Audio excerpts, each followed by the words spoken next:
Welcome, everybody. It is your favorite person in the world. Of course, you already know it's your girl, KatrinaMarie. And we're here with another conversation for Love and Lifestyle magazine. But this time, it's a special edition because it is our cover edition. And you guys will never guess, I guess you will now, who's on the cover. Welcome, Mr. Rod. Thank you so much. And I'm just realizing today that your name is Katrina. Your name in my phone is T. Marie. I didn't have no K, no A, none of that. That's hilarious. See, I'm like, it's fine. That's it. T. Marie. I've been calling you all day tomorrow. I'm like, yeah, man, T. Marie gonna do this photo shoot. It's gonna be great. This Katrina thing. I looked at the bottom, like, who is Katrina? Okay, I get it.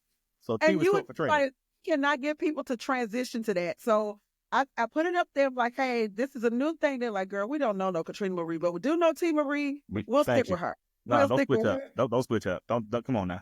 We gotta go with what we know. We older now. We gotta keep the names that we can keep locked in. Exactly. Okay, I'm gonna go with it. So T. Marie, y'all. T. Marie. Okay, it's T. Marie. Right. First of all, thank you for joining me today for this amazing conversation. It is my pleasure to be able to feature you on our cover of the men's thank you. It's a great shoot. How did you feel about the shoot? I felt really great. You heard me. You know, I'm glad my wife came because I'm not. I don't consider myself photogenic, so I don't really enjoy taking photo shoots. I'd be like, "You good? That one works." I'm that person. I'm not that. I don't have to look at it. I don't have to review. Did you like it? All right, bet. Because yeah. So it was interesting. So if she comes, she knows that I'm like that. So I don't know if you can see her in the background. She was directing me. Fix this. Do that. Right. Because she know. I'm like, she was good. I'm so glad she was there. I don't know how it would have went if she hadn't been there. Bruh. It would have been half the time. Half the time. We would have already been gone, I'm sure. Been gone. That thing would have took 10 minutes. I'd be like, all right, I'm good. Y'all good? Cool, sweet.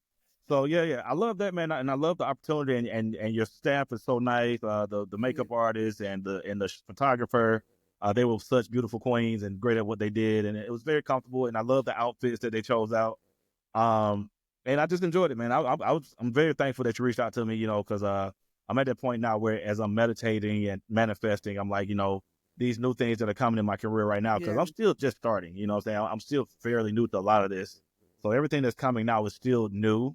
And then you calling me and asking me about being on the cover. I'm like, what? Me? Why me? See, I'm such a humble guy, you know what I'm saying? And so I'm thankful. And I look forward to how it came out. And I'm sorry I cut myself. I hope she edited. I cut myself right before I came. Listen, when I tell you those pictures look good, you are going to be so excited, especially with what we chose for the cover. Like, you cute or whatever. Oh, my God. You lie. I mean, it was one of the reasons. Listen, we didn't just choose anybody for the cover. Right. You gotta look too, and it is the men's issue. But that cover turned out so freaking good. Oh, you got to show me now. Don't make me wait all the way till the 26th. Now, let me get a sneak look. Put a proof across it so I can't post it. But let me look at it. It is so good. I might like to take a peek at one that looks close to it, but not the actual one. Oh, my gosh. Oh, Lord. Don't have me look like I got no makeup on now. Don't do me like that. Well, you looked amazing. And the reason why I did choose it for the cover was a couple of things. I love what you've been doing. I've watched your career for a while. Even though you don't remember meeting me for the first time, that's okay. You were on the panel at Queen Athens event, and that was great. And I loved who you are then. I love who you've become, and I love watching you and seeing you develop. And I was like, this is somebody we would love to feature on so many rounds because of your career, your relationship, and your wife, and just you developing into the person, the comedian, and the actor that you are becoming. So it was fitting to have you on the cover of our magazine, and I really appreciate you doing that. Oh, that means a lot. That definitely means a lot. And like I said, don't take it personal when I don't remember something. Listen, you meet all these people at every event. I go to so many mixers, and I see everybody, and I just try to show everybody love. I think people walk up, they're like, you don't remember me, but they're like, you show love. I'm like, I'm always going to show love, but you try to get me to remember a name? Bruh, I got some family members I'll be looking at like, forget about it. What's your son's name again? What's your daughter's name? If you ain't around all the time, I remember your face, but that name, you forget about it. Yeah, we're gonna do. We're gonna hope. Just remember your face, and we'll be all right. That's all that matters. That's all that matters. We'll be all right. Let's talk a little bit about your career right now. Actor, comedian. One of my favorite things that I've seen you do, and I want to know how you guys came up with this one, is the pulling of the black card. Can you please tell me how that even came about? Because I'm sure, according to some of the things, my black card should have been pulled a long time ago as well. Shout out to Chase and Mello. They are a beautiful couple, great content creators. They're like probably some of the top content creators on Instagram and TikTok currently. They're doing millions of views every time they drop. But I was shooting content with them probably about maybe 2 years ago. And I met them maybe 2 or 3 years ago. I know I wasn't married yet, so I met them probably while I was engaged or getting ready to get engaged.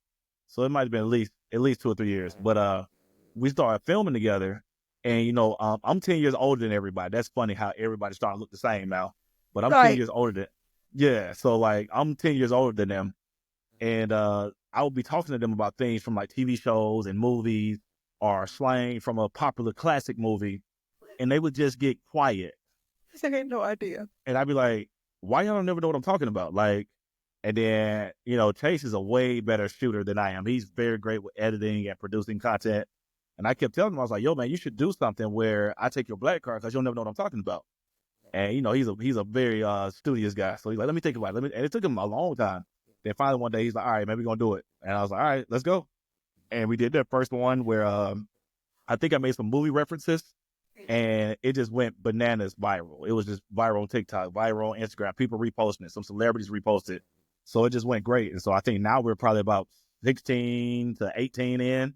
So we've done so many now. So it just goes well. And I love working with them. We have such great chemistry. So that's how it started though, because I would be giving them slang from Martin, Fresh Prince, the Malcolm X movie, Ray Charles, and he'd be like, "What?" And I'm like, "Man, I keep forgetting I'm 10 years older than y'all. I'm older than y'all.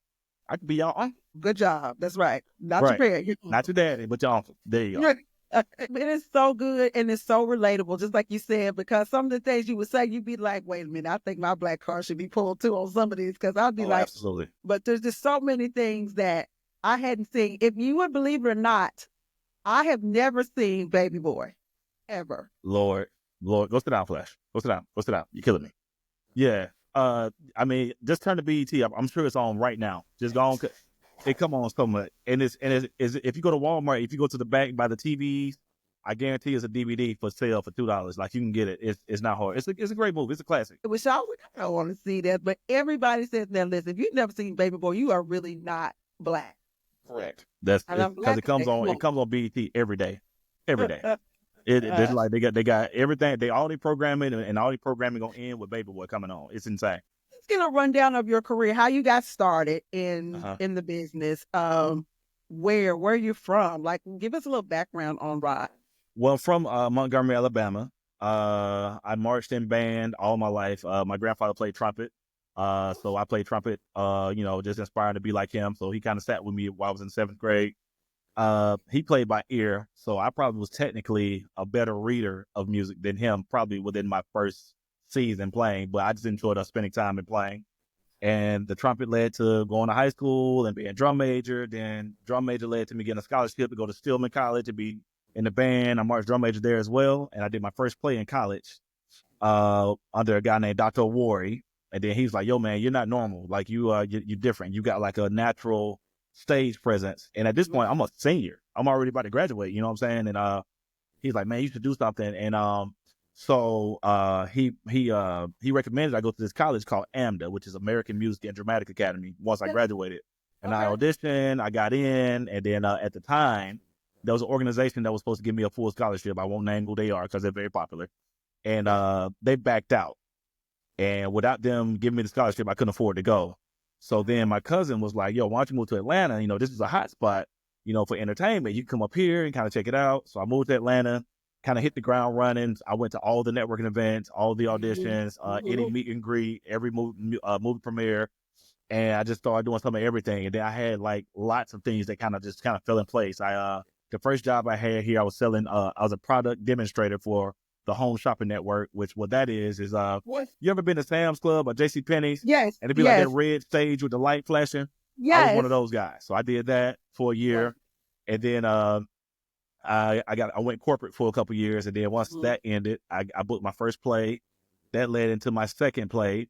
And then my second play led into me having like a kind of a breaking part in my career. I booked this play called Stripped. Okay. Everybody in Stripped was a celebrity except for me. It Wow. was Lisa Wu. It was Ryan Stewart from Two Live Stools, the Detroit Lions, and ESPN First Take. It was Dorsey Levens from the Green Bay Packers. It was Rashawn Ali, who was one of the popular radio hosts from V103 back then. It was at least we was on Housewives at the time. Right. Arlie Michelle. There was this female boxer that was in. I can't remember her name, but she was a professional boxer. And it's like, but when I was coming out for the curtain call, I was getting a standing ovation every night. And I was like, okay, I got it. So I think I found my purpose. Let me run into this. And then from there, I kind of just kind of played around with different plays. I finally got an agent. And then we did the play for like 2 years. But the second year after we did the play, people started asking me, could they book me to host their events, got to come and do comedy. And I would tell them, well, I'm not really a comedian, because I wasn't at the time. I was just an actor, you know what I mean? And they was like, well, we'll pay you. And I was like, well, let me try to figure it out. You know what I mean? So yeah, right. yeah, Let me find some jokes around here. let me find some jokes. So I end up, I wrote some jokes with my ex-wife at the time. I wrote some stuff down. I was like, I'm going to Google on Craigslist where I can find an open mic and go try some jokes out. And I find this spot. It was deep in Stone Mountain. And I go, and there's like 10, 15 people in the crowd. And there's 8 comedians on the list. And I go in the bathroom. I'm very nervous. And I kind of just go over my material. And I come out, and the club is packed. It is jumping in here. And I go, and I have a great set. And the lady that produced that show, she said, hey, I didn't tell anybody, but this was a competition. She's like, so now that you won, she's like, I want you to host this open mic that I have for the next couple of months. So this lady, her name is Shantae.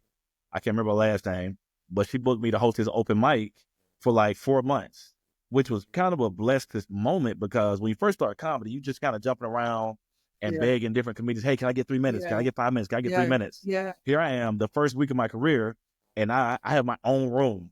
So now I get to be on stage for 30 minutes to 40 minutes because I'm just up there all the time. Now, I wasn't great, but it gave me so much practice. So I feel like in those 4 months, it gave me the stamina of a comedian that had been doing comedy for maybe a couple years versus somebody that was just starting. And that's how it all started. And then that just led to all types of things. That led to more plays, more comedy. That led to me doing SC Nation. That led to me doing Disney Cruise Lines, hosting with the Hawks. Everything that great that has happened in my career thus far probably started because I started doing comedy. Nice. And coming to Atlanta seems to be everybody's jump off. If you can't get something else, it seems like if you go to Atlanta, push through, and and just do it, that you can actually make that career that you've been wanting or whatever those dreams are come true. Because not going to the university or the school that you wanted to go afterwards, you still were able to get what you wanted to get from Atlanta. Yes. So how has Atlanta treated you so far? How long have you been here? I've been here since 2006. Okay. So at this point, as of maybe last year, I've been in Atlanta longer than I was in my hometown. Because I was only in my hometown until I was 16. And then at 17, I went to college. And then I went to college for 4 years. And then after college, I moved here. So I've been here since. So I moved to Atlanta at 20, I came at 21. I went back home for a little while. I came back for good at like 22. Nice. And I've been here ever since. And now I'm 41.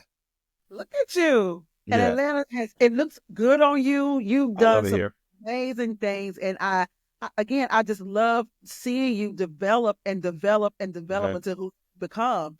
You actually have some things coming up soon, right? Yes, ma'am. Okay, can you talk about them, or are these some things you got to text me about? No, I can talk about them. So currently I'm in a movie that's being produced by Todd Tucker and Candy Burris. It's called Don't Bring Your Man to Atlanta. So that's going to come out on, I think, Peacock next year. It's by... Don't bring your man to Atlanta. I think there's some people who can relate to that. Yeah. So it's basically about this... it's about this country couple that lives in the South.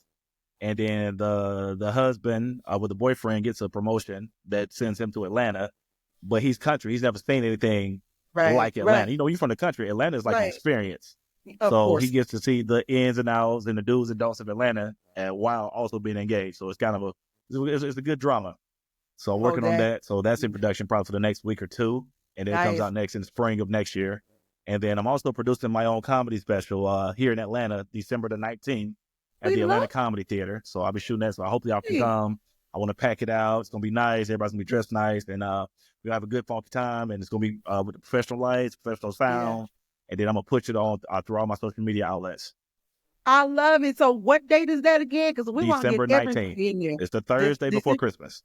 Oh yeah, we want to get everybody in there, y'all. So we're gonna make Please. sure that we pack it out. We're gonna promote it. We're gonna make sure that we pack it out. I'm gonna see if Love and Lifestyle I can get me my hands on some tickets to do a giveaway. I can do that, Oh, that'd be and great. yeah, I definitely can do that because I That'd be want great. you to have the most successful recording ever. I really, really do. Thank you. I'm That'd be. wishing that for you. I Oh, hope it's my first we got one. My first to one. So I'm a little nervous because I want to yeah. do. I kind of just want to do material that I'm probably not going to do anymore. So it's. I think the struggle is going to be trying not to do the stuff I want to keep. So what I'm trying to Okay. do is take 30 minutes of material that I like, but I don't want to use anymore, and just dump it off. Cause you do a special once everybody sees it, you can't do it anymore. You can't do it So anymore, right? so now it's gonna be like staying focused to make sure, like, okay, you know, just the stuff you're not using no more. Don't get in your comfort zone. So Right. that's where I'm So at. how hard is that though? Like saying, okay, this is stuff that I've used. I'm never going to use this again, but I'm going to use this for this comedy special. It's like college, you get your notebook and you write it and you look at it and you stare at it. You're like, okay, Right. okay, use this one, this one's after that. You write like a skeleton. Right. And you're never going to go according to plan, but I call it the sandwich method. You know how you start, you know how you finish, Mm-hmm. but the stuff in the middle, it don't matter if the burger's on top of the cheese or the cheese on top of the burger. Right. Yeah. So dope, y'all. We're gonna make sure we pack that out for Yes. sure. For sure. Yeah. Um, I want to go back and I want to visit that the day of your shoot and your wife being there Yes, and ma'am. how supportive she She's was. amazing. Tell us a little bit about your wife, this beautiful chocolate. Well, she is gorgeous, such a sweetheart. Tell us about your wife. So my wife, of course, everybody that follows me knows we met working on Disney Cruise Lines. My wife is a professionally trained ballerina, so she's trained in classical, African, Amazing. jazz, ballet, tap. She can do all the things.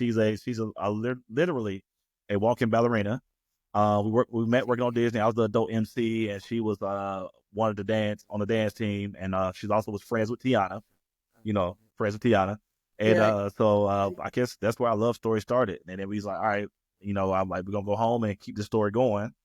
And we got here, man. She just very tapped in. She comes to every event. She always so helpful. She's a workhorse. I think she takes after her father. Oh, So she feel like my events are her events. So she's gonna come and direct. She comes to my comedy show. She's gonna work the merchandise, see where the money's going. She's gonna, she helps me write my jokes sometimes. She sits down like, no, don't do this one, do this one, put this one first, put that one second. She's really dope. I was very fortunate to have somebody with her personality. I could see how involved she is with everything that you do. She takes it like it is her own, and Correct. she gives it everything. If you're not standing right, if you're not doing right, I see her tweaking it and out of love and wanting to see the Oh best yeah. in you. Yes. What was it about her that you knew like, oh, this is gonna be my wife right here? You know what's funny, man? The day I met her, I'm one of the fortunate people that I have on video the very first time I seen her. So I'm working on Disney, and people don't know this. When you go to Disney, this is one of their secrets. So you're getting some privy information right here. Oh, When you first go on the ship, you don't go straight to work. You go under the ship into a classroom, and you have to learn everything about safety, about being on the ship. You gotta learn about the mhm. lifeboats, you gotta learn about the fire extinguishers, you gotta learn about the life rafts, you gotta learn about what the vests are, what to do in case of emergency. Like there's 2 weeks of training where you're just under the ship learning. So Wow. they brings up for a break for what's called the Sellaway Show. And we're watching it from afar. And while we're standing there, this white guy named Matt James, which is hilarious, great guy. He was the entertainment manager. He comes out on stage and he's dancing like "Hello Disney Dream," and he's doing like these crazy corny dances, and I'm laughing really hard, right? And the cruise director, the assistant cruise director, says, "Hey Rod, you might want to record this because next week that's gonna be you." I was like, "Wait a minute, nobody told me I had to dance." So I didn't know that in my contract I wasn't told that I was gonna be one of the dancers. Because at Oh the time I went to wow. Disney, dancing wise I was old. I was like 33, so my knees are already hurt. You know what I mean? And I was swollen. Correct. Correct. Yeah, and I'm swollen too. So I get a disc. I was like 250 pounds. So, I'm into body weightlifting, so my knees are hurting. So now I get my phone out and I start recording. And while I'm recording, there's like, now we're introducing Mickey and his friends. And she leaps from behind this curtain in a full out split. And now at the time, I gotta make this make sense. Disney has 1,500 workers on the ship. Of the Okay. 1,500, 100 are black. Of the 100 that are black, maybe 10 are American. So I've And been there 10. Yeah, everybody else is Caribbean, and they're from Haiti, Trinidad, Jamaica, Bahamas. They're from all these other places. So it's not a lot of black Americans that worked on Disney. So first thing I'm impressed because I haven't seen a black American since I've been there. So and then she's just beautiful. And it's on wow. recording show, and you can actually see on my camera, I'm following her a little bit. Like, who is that? You know what I'm saying? And then for some reason that day we didn't pull off in regular time. So, Mhm. once you get in the middle of the ocean, your signal goes out on your phone. But this day, for some reason, we pulled out a little later than usual. And my best friend, D, calls me. She's like, man, what you doing? She's like, man, I told her, I said, man, I just seen my wife. Oh That's my wow. first day seeing her. And she's like, Wow. what? I like, no, I'm just joking. She's like, no, you sound serious. I'm like, nah, but I seen this girl. I said, I'm about to go find her. And then I went backstage to go find her. And I didn't know it then, but they had a secret door they could go through to get through the crowd without having to go through the crowd. They could like kind of Okay. Okay. avoid the crowd. So I go to the back curtain. Nobody's back there. And I didn't see her for another 2 weeks. What? Like the ship is that big. So I didn't see her again for another 2 weeks. And then one day I caught her sitting outside on deck 4. She was sitting on top of this bench. And I was like, I don't know, I better say something creative because I don't know if I'm gonna see her again or if she's getting off because people are getting off the ship every Monday and Friday. You don't know when Yeah. people's contracts are up. Yeah. And when I seen it, I was like, I better think of something clever to say. And she was on the phone at the time having an argument with somebody, probably a guy. And I walked up and I was like, hey, hang up. And she was like, what? I was like, hang up the phone. And then she had her earpiece and she took it out. So I'm gonna call you back. She hangs up, and that's where our journey began. I love stories. I love that. Yeah. I love that. How long did you all date before marriage? We started dating summer Okay. 2018, and we got married April 4th of 22. It doesn't take forever to know. No, it don't take long. Is Yeah, yeah. it, So I and people, men, they say that men know within 3 to 6 months. Is that true? Was it another 6 months after that? Is well, it true? I can't say that was true. I had some boxes I wanted to check off because this is my second marriage. True. Oh, of course. And with Yeah, that, right. yeah. So there was a couple of boxes I needed to check off mentally for myself. First thing after my first marriage, I said I would never marry somebody without living with them first. Because everything I disliked about my first wife, I learned as soon as we lived together. Live together. So I wasn't doing that. And then when we were on the ship life, being a couple on the ship is so easy because somebody's feeding you, somebody's cleaning your clothes, somebody's cleaning your room. You don't have no overhead. Your Right. bills are covered. Sure. You're really on the ship. If you put your stuff in storage, you're really only paying your phone bill and whatever credit card that you have. Right. So, it was really simple. And you're going on vacation every day. So it was really easy. So I was like, all right. I said, me and this woman get off the ship and we feel the way we feel on the ship, off the ship. I said, I'm going to Right. marry her. So So I convinced her you to move needed to here. do some life together. You needed to do some life Needed to together do and some see life. some Correct. season. So I called her Yeah. mother See and some I told season. her, I was like, Yeah. I know that, you're excited about her moving to Atlanta. I said, so this is what I'll do. I know we don't know each other that well. I had invited her mom on the ship too because I had benefits where I could have guests come on for free. So her Right. mom and her sister came to visit. So I got to meet them in person. And then I went to visit them during one of my breaks. She's from New York. So when she came home, I called her mother. I was like, yo, I said, I'm going to call you every month and update you on how we're doing. I said, so this is Oh, how this is going to go. I said, if we're doing great, I'm going to tell you. If we're failing, I'm going to tell you. I said, but if we feel like we felt on the ship, I said, I'll be calling you by the end of the summer to ask you, can I marry her? oh, And that was started in March during the pandemic. pandemic. And so I called her March, April, May, June, end of July. I called her and told her I wanted to propose. And then I proposed that following January. What I love about this is that you did not, because a lot of people will have some bad, if you've ever been married and divorced, which I have, it will put a sour taste in your mouth about moving forward with marriage again. Why do you feel like you didn't, or that you wanted to do marriage or have a wife one more time? Well, I knew I would eventually do it again, but I did the steps it took to heal after the first marriage. I Yeah. was in counseling for like a year. I had a great therapist. God rest his soul. He died during the pandemic. This guy, Pastor Billis, but he was a great guy, man. Gave me a lot of good books to read. Gave me a lot of great homework assignments. He was very challenging. We talked it out, man. I mean, we peeled that onion back. That's what it is when you're in counseling. You peel the onions back, and we was peeling it Right. back. And so then once we finished counseling, one day he called me like, "Ron, I think you're all right, man. Just step out on your own, and we'll just tap in here and there." And I lived. after divorce. I dated. I was a bachelor. I kicked it. I partied. I traveled. I quit entertainment for 2 years. So I got divorced and I left her in 2013. I didn't get back in entertainment till mid 2015. Okay. But you know, I got a corporate job, had a regular life, but I still was dating, traveling, and hanging, and kicking it with friends and being present. You know, and then just get my mind back clear, getting that fog out. And then after a while, man, I kind of had a couple of girls I liked as it wind down. I was like, oh, I see. I said, when I find the right one, I'm probably gonna be ready to get married again, because my goal was always to be, I wanted to be married before I pop all the way. I didn't want to pop first, if that makes sense. Yeah, Yeah, that makes because I sense. feel like if I Yeah, pop that makes first, sense. who am I Yeah. going to trust? Yes, Yeah, absolutely. so I want somebody Yeah. kind of could watch me rise up. And Yeah. so then we got together, here we are. But I knew it would happen again. I never, one of the things I got out of therapy was like, I never was like, hey, marriage is terrible. It was more like that marriage was terrible. Right. And I think And to people don't be know how to able to separate. separate the two You have to experiences separate. is absolutely important. Correct. And I think that's what's happening with a relationship now. If you see on social media, it's always men that hate women and women that hate men. But if you get to the core of each one of them, if you know any of those people personally, it really isn't them hating the gender overall. They hate the Yeah, last person they was with. absolutely. A Absolutely. woman be 32 years old and she hate men, but she dated the guy from 22 to 30. How do you hate all men already? A man, Right. he get with one woman and find out she cheated, and now these hoes ain't loyal.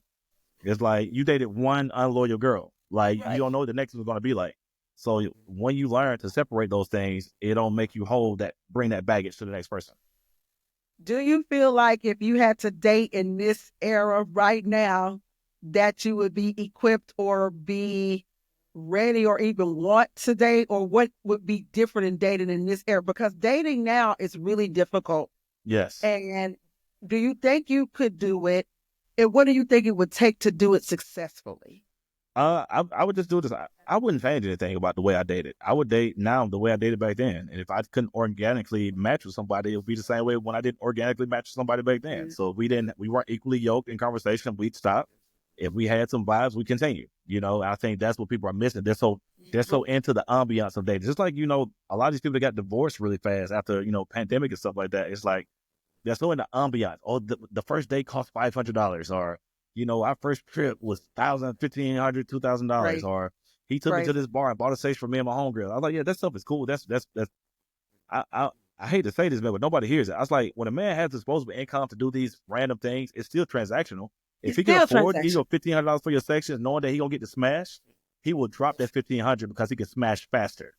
You know what I'm saying? Right. So And he can afford to do it, so it's not going to be that whole thing it about didn't hurt him. money. It didn't hurt him at Yeah. all. So Right. you really want somebody that's trying to understand you. You want that guy that wants to go on a romantic date and hear you talk and hear how you think and see how you move and want to see how you are with your friends and see how you are with his friends. And, y'all do those things and y'all go through that journey together. But I think not everything's just so transactional. Like you see these weddings are getting so much bigger. The baby, I seen a gender reveal the other day and they used a helicopter. I'm like, bro, it's all about how hard can we ball out for social media? Yeah. Versus like, man, you can Yeah. just cut the cake and see if the cake blue or pink, and let's eat some barbecue. About your business. And go on about our business. Like I went to a gender reveal and they had fireworks and they was malfunctioning. It took the gender reveal had to go an extra hour just trying to deal with that. I'm like, see, if you just pop the balloon with some pink confetti in it, And this could have been over with. this Could could have have been been over done. with. Go on Could about our have been day. done. Yeah, right. Could have been done. Yes. Okay, I want you to give men advice for dating in this era to be successful if they're looking for a relationship, and then I want you to give women advice for dating in this era to be successful for intentional relationship. Well, there's a couple things. Well, this is for both parties. Date somebody that like you, for you, not what you do for them. Not none of that. Date somebody that likes you for you, and you're not gonna know somebody likes you for you till y'all go out and talk. And see where the conversation goes. You'll know if you're having a conversation with somebody like, I can't talk to this bastard no more. Or you have a conversation with somebody like, I enjoy talking to you. This is really dope. I'm interested in seeing what else we talk about. Because you're not going to talk about everything on the first date. Now, for men, if you feel like you out with somebody and they get a service from you and you feel like you probably could have got that person without doing those services, then that ain't the right person.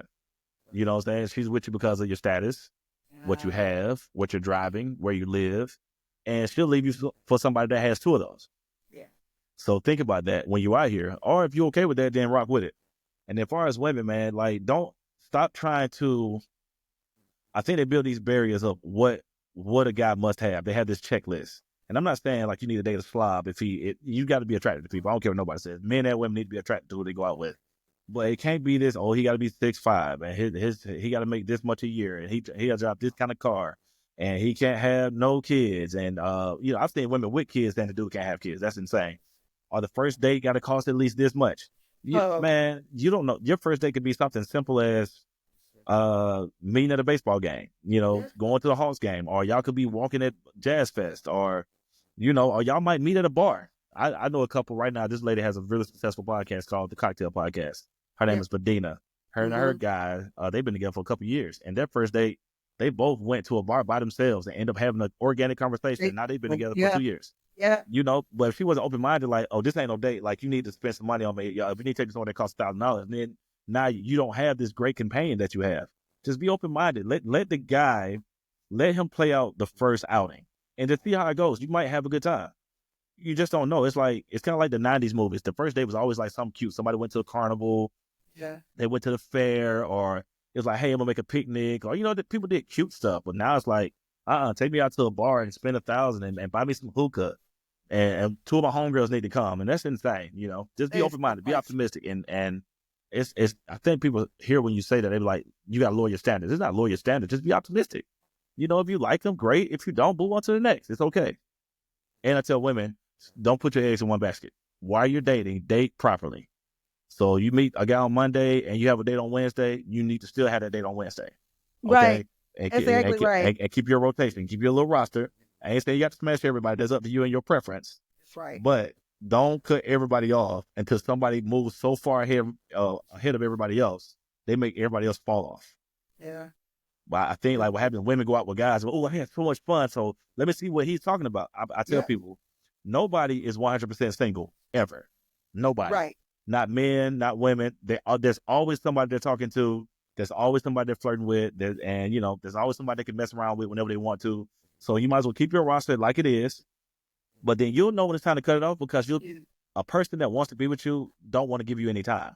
Right. And I mean, they won't give you no time to not be with them. They'll go out to you on Wednesday and be like, what you doing tomorrow? And then they get out you on Thursday, what you doing Friday? Hey, what you doing this weekend? Hey, I want you to come. Me and my friends are cooking out. I want you to come through. Hey, let me take you out of town for your birthday. They'll start being so aggressive, romantically aggressive, not, any other type of aggressive, but like they'll start being so aggressive that they'll take up so much of your time, you won't have time for the roster. But until somebody does that, keep your roster. I love it. And I that's what I always say, ladies, date more than one. Correct. Keep your roster open. Yeah. Don't have to sleep with everybody, but like you said, if that's your choice, whatever you're doing, do it safely. It's your choice, but whatever you're doing, do it safely. But keep your roster open until somebody has decided that you are the one, and they let you know. Correct. That you are the one. Absolutely. But this was amazing. Thank you so much. I really appreciate this conversation. I cannot wait for people to see. Oh, this cover is so good. When I saw it, send it to me now, because you're going to forget. I know you. Don't send it to me. Go ahead, take your phone. No, you're going to forget. I know you. Go ahead and send it to me. Waiting up like, dang, okay, I'm about to send it. I will. Being a one-man band is so hard, but, it's getting better. Growing a team is getting good. I will say that it's getting good. This conversation has been amazing. The cover is so dope. I cannot wait till we do the reveal. You're going to love it. And you are the perfect person to be on this cover. And I'm so glad that you said yes to it. So thank you so much. We appreciate you so much. Thank you. Definitely. Let everybody know where we can find you. Of course, how we can support you on December 19th. Give us the rundown. Y'all can find me, Rod Minger, on everything. That's Facebook, Instagram, Twitter, YouTube, Google. I'm Rod Minger on everything. Please follow, please subscribe to the YouTube. And like I said, the special comes out next year.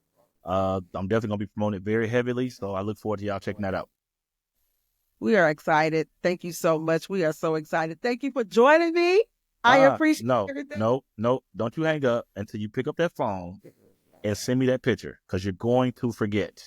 Stop rushing me. Okay, hold on. I know you. You're going to hang up the phone. You're going to get caught with something else. No. But it's not my phone. It's in your email. It's my computer. It's in your email. Yes, it is. Yeah, it might be. I know. What? It is. It's not a mic. It is. How do you know? You don't Mm. know that. I do these things with the pictures. They always come through the email. Yep, just go on send that to me so I can check it out. Well, I'm gonna end the interview, but we'll stay on the phone so I can get to this picture.